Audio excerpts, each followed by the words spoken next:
ನಮಸ್ಕಾರ. ಇದು mega focus. ನಾನು ಶಶಿಧರ್. ಎಂದಿನಂತೆ 3 ಸುದ್ದಿಗಳೊಂದಿಗೆ ತಮ್ಮ ಜೊತೆ ಹಾಜರಾಗಿದ್ದೀನಿ. ಸುದ್ದಿಯ ಹಿಂದಿನ ವಿಶ್ಲೇಷಣೆ, ಹಾಗೆಯೇ ಬಿಟ್ವೀನ್ ದ ಲೈನ್ಸ್ ಅಂತಾರೆ. ಅಂದರೆ ಸುದ್ದಿ ಕೇವಲ ಬ್ಲ್ಯಾಕ್ ಆ್ಯಂಡ್ ವೈಟ್ ಆಗಿರಲ್ಲ. ಸುದ್ದಿಯ ಹಿಂದಿನ ಸುದ್ದಿ ಇರುತ್ತೆ, ಅದು ಕಪ್ಪು ಬಿಳುಪನ್ನು ಮೀರಿದ ಇನ್ನಷ್ಟು ಬಣ್ಣಗಳು. ಅದನ್ನೆಲ್ಲ ತಮ್ಮ ತಲುಪಿಸೋ ಯತ್ನವನ್ನು ಮಾಡ್ತೀನಿ. ಮೊದಲ ಸುದ್ದಿ ಭಾಳ ಮಹತ್ತರ ಸುದ್ದಿ. ಅದು ಕರ್ನಾಟಕ ರಾಜಕಾರಣಕ್ಕೆ ಸಂಬಂಧಪಟ್ಟ ಹಾಗೆ. ಮುಖ್ಯಮಂತ್ರಿ ಸಿದ್ದರಾಮಯ್ಯ ನಾಳೆ ದೆಹಲಿಗೆ ತೆರಳಿದ್ದಾರೆ. ಇಡೀ ಕರ್ನಾಟಕದ ರಾಜಕೀಯ ಬೆಳವಣಿಗೆಯ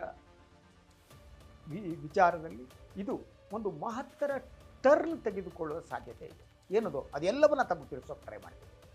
ಮೊದಲ ಪ್ರಶ್ನೆ ಅಂದರೆ, ಸಿದ್ದರಾಮಯ್ಯನವರು ದೆಹಲಿಗೆ ಏನು ಹೋಗ್ತಾ ಇದ್ದಾರೆ ನಾಳೆ, ಇದು ಹೈಕಮಾಂಡ್ನ ಬುಲಾವ ಅಥವಾ ಈ ಹಿಂದೆ ಕೇರಳದಲ್ಲಿ ಏನು ರಾಹುಲ್ ಗಾಂಧಿಯವರನ್ನು ಸಿದ್ದರಾಮಯ್ಯ ಭೇಟಿ ಮಾಡಿದ ಸಂದರ್ಭದಲ್ಲಿ ಅಪಾಯಿಂಟ್ಮೆಂಟ್ ಕೇಳಿದ್ದರು. ಆ ಅಪಾಯಿಂಟ್ಮೆಂಟ್ ಕೇಳಿರೋದಕ್ಕೆ ಅಪಾಯಿಂಟ್ಮೆಂಟ್ ಕೊಟ್ಟಿದ್ದಾರಾ?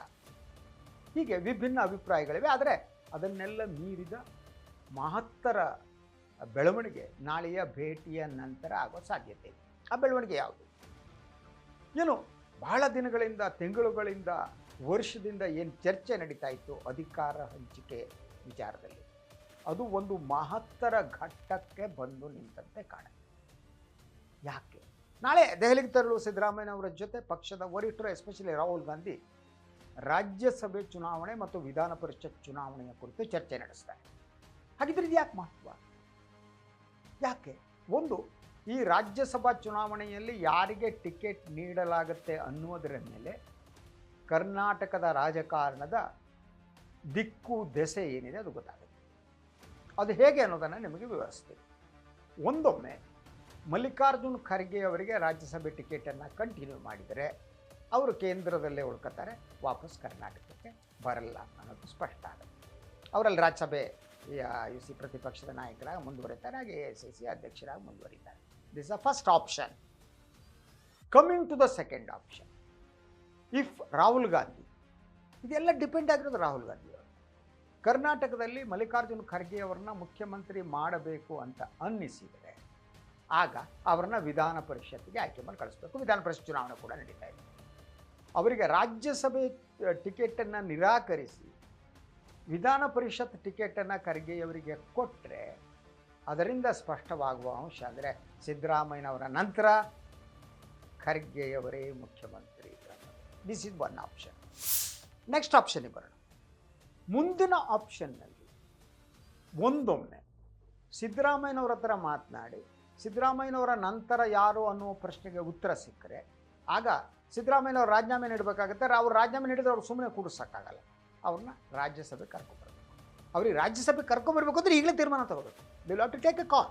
ನೋಡಿ ಸಿದ್ದರಾಮಯ್ಯನವರೇ, ಆಯಿತು, ನಿಮ್ಮದು ಆಯಿತು, ನಾವು ಇನ್ನೊಬ್ಬರು ಮುಖ್ಯಮಂತ್ರಿ ಮಾಡ್ತೀವಿ, ಆದ್ದರಿಂದ ನೀವು ರಾಜ್ಯಸಭೆಗೆ ಬನ್ನಿ. ಅದರಿಂದ ರಾಜ್ಯಸಭೆ ಟಿಕೆಟು ಸಿದ್ದರಾಮಯ್ಯನವ್ರಿಗೆ ಕೊಟ್ಟರೆ ಆ ಮುಂದಿನ ಮುಖ್ಯಮಂತ್ರಿ ಯಾರು ಅಂತ ಡಿಸೈಡ್ ಮಾಡ್ತಾರೆ. ಸೊ ಇದು ಮಹತ್ತರ ಒಂದು ಬೆಳವಣಿಗೆ. ಯಾಕೆ ಅಂದರೆ ರಾಜ್ಯಸಭಾ ಚುನಾವಣೆಯ ದಿನಾಂಕ ಪ್ರಕಟ ಆಗೋಗ್ಬಿಟ್ಟಿದೆ. ಈಗ ಆದ್ದರಿಂದ Congress high command will have to take a call. What is the next step ಅಂತ. ಇನ್ನೊಂದು ಆಪ್ಷನ್ನು, DK ಶಿವಕುಮಾರ್ ಅವರನ್ನು ಮುಖ್ಯಮಂತ್ರಿ ಮಾಡಬೇಕು ಅಂತ ಅಂದ್ಕೊಂಡ್ರೆ, ಅಧಿಕಾರ ಹಂಚಿಕೆ ಸೂತ್ರ ಅಂತಿದ್ರೆ ಆಗಲೂ ಕೂಡ ಸಿದ್ದರಾಮಯ್ಯನವರು ಇನ್ನು ರಾಜ್ಯಸಭೆಗೆ ಹೋಗಿ ಅಂತೇಳಿ. ಆದರೆ DK ಶಿವಕುಮಾರ್ ಅವರನ್ನು ಮುಖ್ಯಮಂತ್ರಿ ಮಾಡುವುದಕ್ಕೆ ಸಿದ್ದರಾಮಯ್ಯ ಮತ್ತು ಅವರ ಗುಂಪು ಒಪ್ಪುವ ಸಾಧ್ಯತೆ ತುಂಬ ಕಡಿಮೆ.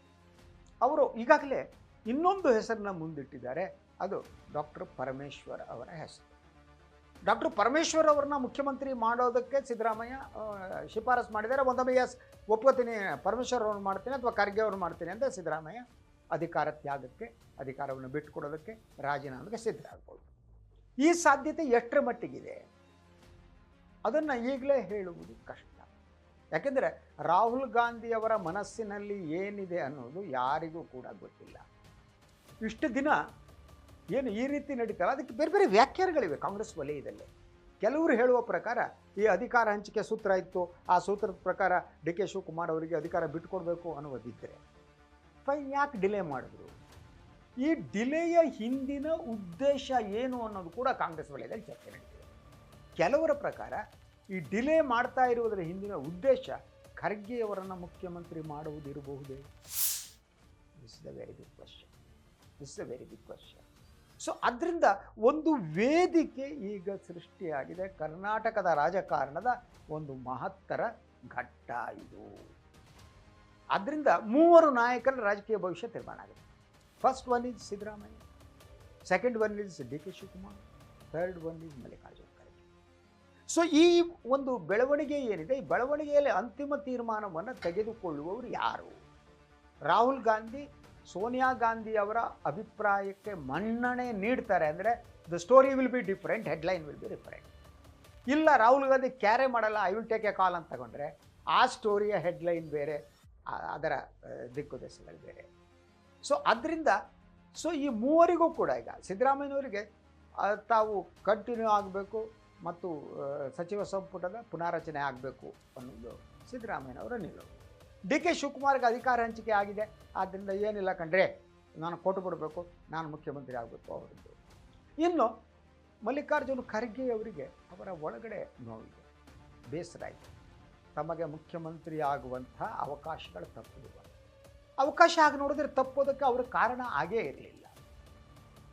ಆದರೆ ಪರಿಸ್ಥಿತಿ ಯಾವ ರೀತಿ ಆಯಿತು ಅಂತ ಅಂದರೆ ಧರ್ಮಸಿಂಗ್ ಮುಖ್ಯಮಂತ್ರಿ ಆಗುವ ಕಾಲದಲ್ಲಿ ಖರ್ಗೆ ಆಗಬೇಕಾಗಿತ್ತು ಎಸ್ಪೆಷಲಿ. ಆಗ ದೇವೇಗೌಡರ ಕಂಪನಿ ಧರ್ಮಸಿಂಗ್ ಅವ್ರನ್ನ ಪ್ರಿಫರ್ ಮಾಡಿದ್ರು, ತಪ್ಪಿಸ್ಕೊಂಡ್ರು. ಅದಾದಮೇಲೆ 2006ರಲ್ಲಿ ಸಿದ್ದರಾಮಯ್ಯನವರು ಬಂದರು.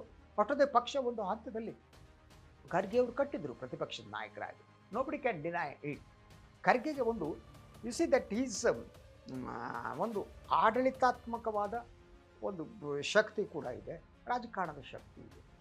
ಸೊ ಆದ್ದರಿಂದ ಅವರಿಗೆ ಬಹಳ ಸಂದರ್ಭದಲ್ಲಿ ಅವರ ವ್ಯಕ್ತಿತ್ವದಲ್ಲಿ ಹೇಗಿದೆ ಅಂತಂದರೆ ಅವರು ತಲೆ ಬಗ್ಗಿಸುವವರಲ್ಲ. ಒಂದ್ಸಲ ನನ್ನ ಹತ್ರ ಹೇಳಿದರು ಅವರು, ಈ ಧರ್ಮಸಿಂಗ್ ಇದ್ದಾನೆ ನೋಡಿ, ಬಗ್ಗಿ ಅವ್ನು ಸೊಂಟನೆ ಬಿದ್ದು ಹೋಗ್ಬಿಟ್ಟಿದೆ ಕೃಷ್ಣನ ಎದುರುಗಡೆ, ಇವೆಲ್ಲ ಬಗ್ಗಿ ನಿಂತ್ಕೊತಾರೆ ಕಣ್ರಿ. ಹಾಗೆ ನೋಡಿದ್ರೆ ಬಗ್ಗಿ ನಿಂತ್ಕೊಳ್ಳಲ್ಲ. ಆದರೆ ಅವರ ನಿಷ್ಠೆ ಏನಿದೆ ಅದು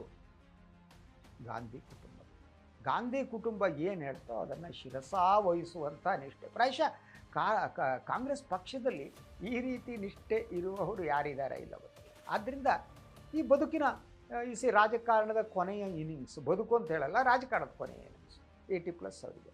ಅದರಿಂದ 2 ವರ್ಷ ಮುಖ್ಯಮಂತ್ರಿ ಮಾಡಬೇಕು ಅಂತ ಸೋನಿಯಾ ಗಾಂಧಿ ಅವರಿಗೆ, ರಾಹುಲ್ ಗಾಂಧಿ ಅವರಿಗೆ ಅನ್ನಿಸಿದರೆ then you will be the chief minister for next ಇಲೆಕ್ಷನ್ವರೆಗೆ ಅಂತ. ಹಾಗಿದ್ರೆ ಒಂದು ರೀತಿಯಲ್ಲಿ ಖರ್ಗೆ ಮುಖ್ಯಮಂತ್ರಿ ಆದರೆ, ಆ ಸ್ಥಾನಕ್ಕೆ ಹೋದರೆ ಇಲ್ಲಿರುವ ಈ ಗೊಂದಲ ಒಂದು ಹಂತದಲ್ಲಿ ಇದಾಗುತ್ತೆ. ಅದಿಲ್ಲ ಅಂದರೆ ಈ ಅಧಿಕಾರ ಹಂಚಿಕೆಯ ಗಲಾಟೆ ಇದೆಯಲ್ಲ, CM ವರ್ಸಸ್ DCM, ಇದು ಯಾವ ರೂಪ ಪಡೆಯುತ್ತೆ ಅಂತ ಹೇಳೋಕ್ಕಾಗಲ್ಲ. ಈಗಾಗಲೇ ಸರ್ಕಾರನ ಜನ ಉಗಿತಾ ಇದ್ದಾರೆ. ಇವ್ರಿಗೇನು ಏನು ಕನಿಷ್ಠ ಜ್ಞಾನ ಇಲ್ವಲ್ರಿ ಇವರಿಗೆ, ಅಧಿಕಾರದಲ್ಲಿ ಕೂತವರಿಗೆ ಹೇಗೆ ಅನ್ನುವ ಮಾತು ಕೂಡ ಕೇಳಿಬರ್ತದೆ. ಸೊ ಆದ್ದರಿಂದ ನಾಳೆ ಏನು ಸಿದ್ದರಾಮಯ್ಯವರು ಭೇಟಿ ನೀಡ್ತಾರೆ, ಆ ಭೇಟಿ ರಾಜಕೀಯ ದೃಷ್ಟಿಯಿಂದ ಭಾಳ ಮಹತ್ವದ್ದು. ಕರ್ನಾಟಕದಲ್ಲಿ ಹೊಸ ಮುಖ್ಯಮಂತ್ರಿ ಬರ್ತಾರಾ ಇಲ್ವಾ ಅನ್ನುವ ಪ್ರಶ್ನೆಗೆ ಉತ್ತರ ಸಿಗುತ್ತೆ. ಅದರಂತೆ ಇದನ್ನೆಲ್ಲ ಮೀರಿಬಿಟ್ಟು ಯಥಾಸ್ಥಿತಿ ಮುಂದುವರಲಿ ಅಂತ ರಾಹುಲ್ ಗಾಂಧಿ ತೀರ್ಮಾನ ತಗೊಂಡ್ರೆ ಆವಾಗ ಸಂಪುಟ ಪುನಾರಚನೆಗೆ ಅವರು ಅನುಮತಿ ಕೊಡ್ತಾರೆ. ಸಂಪುಟ ಪುನಾರಚನೆಗೆ ಅನುಮತಿ ಕೊಟ್ಟರೆ ಭಾಳಷ್ಟು ಜನರನ್ನ ಒಗೆದ್ಬಿಟ್ಟು ಹೊಸ ಮುಖಗಳು ತಂದು ಅವರನ್ನು ಕೂಡಿಸಿ ಇನ್ನೊಂದು ರೀತಿ ಆಡಳಿತ ಪ್ರಾರಂಭ ಆಗ್ಬೋದು. ಅದರಿಂದ ಹೀಗೆ ಅಂತ ಹೇಳೋದಕ್ಕೆ ಸಾಧ್ಯ ಇಲ್ಲದಂಥ ಪರಿಸ್ಥಿತಿ ಇದೆ. ಸಿದ್ದರಾಮಯ್ಯ ನಾಳೆ ದೆಹಲಿಗೆ ಹೋಗಿ ಬಂದ ಮೇಲೆ ಅದೇನು ಅಂತ ಗೊತ್ತಾಗುತ್ತೆ. ಅದಾದಮೇಲೆ ತಮಗೆ ತಿಳಿಸ್ತೀನಿ.